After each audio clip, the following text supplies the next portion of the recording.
ta'til boshlandi. Umar hech buvisini uyiga borgisi kelmadi. Vaziyat u xohlagandek bo'lavermasa, tantiqlik qilib xafa bo'lib olardi.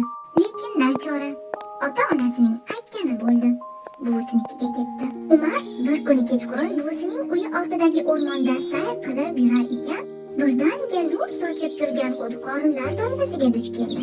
Qiziqib, u halqaning ichiga qadam qo'ydi va to'satdan yorqin nur uni o'rab oldi.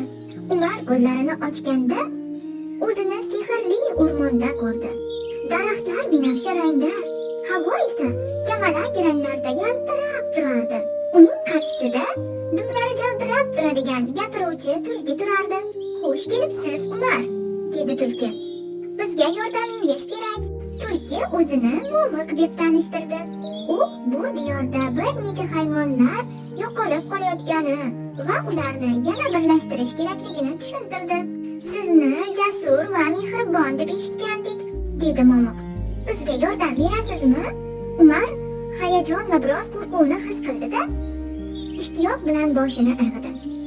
Ularning birinchi sarguzashti qanotlari tikanli butiga ilinib qolgan mitti yig'layotgan ajdar olovcha bilan boshlandi. Umar mayin ovozi va ehtiyotkor qo'llari bilan olovchani tinchlantirdi va uning qanotlarini butadan ehtiyotkorlik bilan ajratib oldi.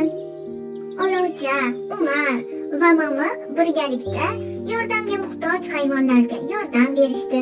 Kunlar, oylar o'tardi. Umar ham, ajdar olovcha ham ancha ulg'ayib qolishdi. Olovcha keyingi yordamga muhtoj oilalarni topish uchun ularni uchirib borishni taklif qildi. Bir kuni olovchaning ukasi yo'qolib qoldi.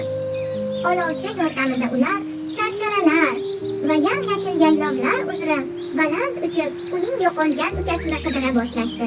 Ziyraklik va mehr bilan birgalikda harakat qilishardi. Umar ajdar ukasini momaqaldiroqdan qo'rqib, g'orga yashirinib yotganini payqab qoldi.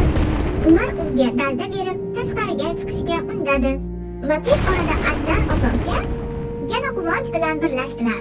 Yo'l-yo'lakay Umar yana boshqa hayvonlarga ham yordam berdi.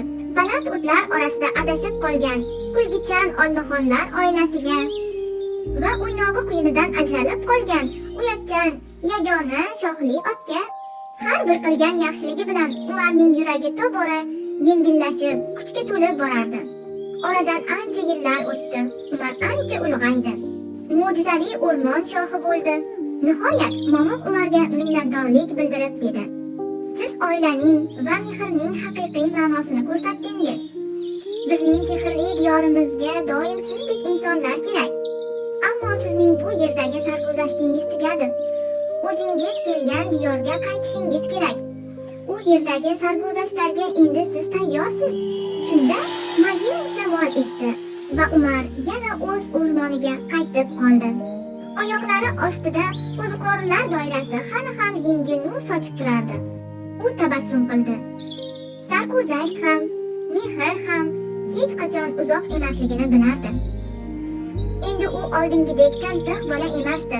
Mehribon va jasur, o'ziga ishongan bola bo'lib qolgan edi.